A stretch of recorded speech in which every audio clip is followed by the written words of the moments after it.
L'hôpital général de référence de Panzi appelle la population du site Kivu, particulièrement celle de Bukavu, à renforcer les mesures de prévention contre la maladie à virus Ebola qui menace actuellement l'Est de la République démocratique du Congo. Cet appel a été lancé ce mardi 19 mai 2026 lors d'un point de presse organisé à Panzi autour de la riposte contre Ebola et des capacités de prise en charge de l'hôpital face à cette urgence sanitaire. Au cours de cette rencontre, les médecins ont expliqué les modes de transmission du virus, les symptômes, les défis liés à la riposte ainsi que les mesures de prévention à adopter au sein de la communauté et des structures sanitaires. Le docteur Biabene Kusinza Aline rappelle qu'Ebola est une maladie virale d'origine animale qui peut se transmettre à l'homme à travers les contacts avec des animaux contaminés, notamment les chauves-souris et certains animaux sauvages. Elle précise que la nouvelle flambée observée dans la région serait liée à la souche Bundibugyo, déjà signalée en Ouganda. Le virus peut ensuite se transmettre d'une personne à une autre par contact direct avec le sang, les liquides biologiques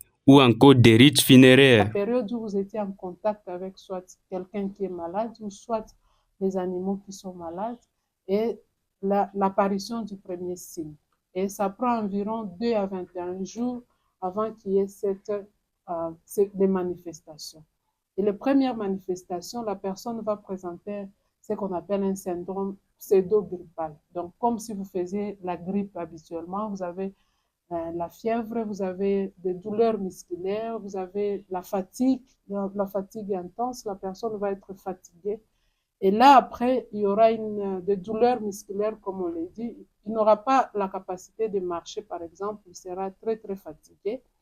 Et après, vous aurez 5 jours après, c'est là où va apparaître des nausées, des vomissements et des diarrhées. Et c'est là où vous avez maintenant la gravité par rapport à la maladie, parce que durant cette période, vous avez aussi la quantité de virus qui va augmenter au niveau de l'organisme. Et là, la personne va perdre environ, on dit, 5 à 10 litres par jour de liquide. Et après cette période, la personne maintenant peut présenter un choc. De son côté, le docteur Boami Joaé a rappelé que cette épidémie constitue la 17e flambée d'Ebola enregistrée en RDC. Il affirme que l'hôpital de Panzi dispose d'équipes formées, d'ambulances spécialisées ainsi que des capacités d'isolement pour recevoir et orienter les cas suspects vers les centres spécialisés. Cependant, les médecins évoquent plusieurs défis liés à la riposte. Nous ne pouvons pas faire les tests localement, c'est un grand défi, c'est-à-dire les labos ne peut pas procéder au test des échantillons ici. Parce que, comme je l'ai dit tantôt, ça c'est centralisé au niveau de Kinshasa, à l'INRB. Et les défis, lesquels, c'est les temps que ça prend. Nous avons les défis liés au contact tracing. Vous savez qu'il y a une partie occupée par le gouvernement, il y a une partie occupée par les autorités de facto, les autorités locales ici. Et ces parties-là, vous savez, les virus, ils circulent. Assez complexe, vu le mouvement des populations, les risques de propagation interprovinciale, et puis nous avons tous ces flux migratoires, les gens bougent tout le temps, et donc c'est compliqué, les contact tracing. Pourtant, la gestion d'une épidémie, c'est l'isolement en temps réel et le plus tôt possible des suspects et les contacts tracing. Les suivis de contacts, listage et suivi des contacts. Donc nous avons aussi ça.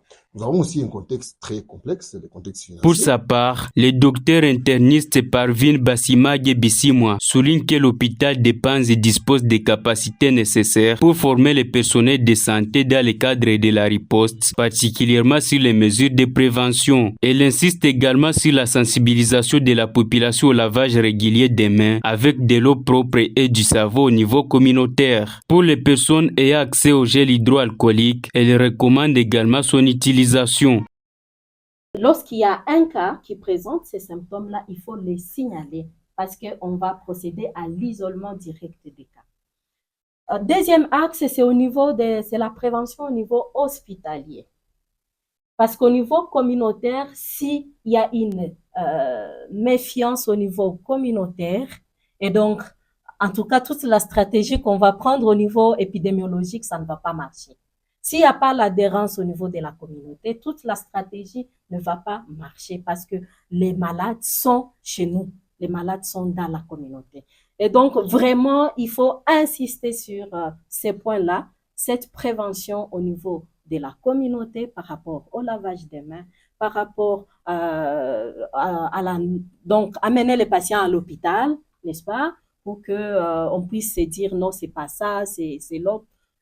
Et par rapport à la manipulation de tout ce qui est cadavre. Les professionnels de santé insistent en fait sur l'importance du lavage régulier des mains, du signalement rapide des cas suspects et de l'évitement de tout contact avec des liquides biologiques des personnes malades ou décédées afin de limiter la propagation du virus. Concernant la nouvelle souche d'Ebola dite Bundibugyo, qui aurait déjà causé environ 131 décès et plus de 513 cas suspects en RDC, aucun vaccin ni traitement spécifique n'est actuellement disponible. Pour les personnels soignants, le principal moyen de prévention reste donc le strict respect des mesures d'hygiène.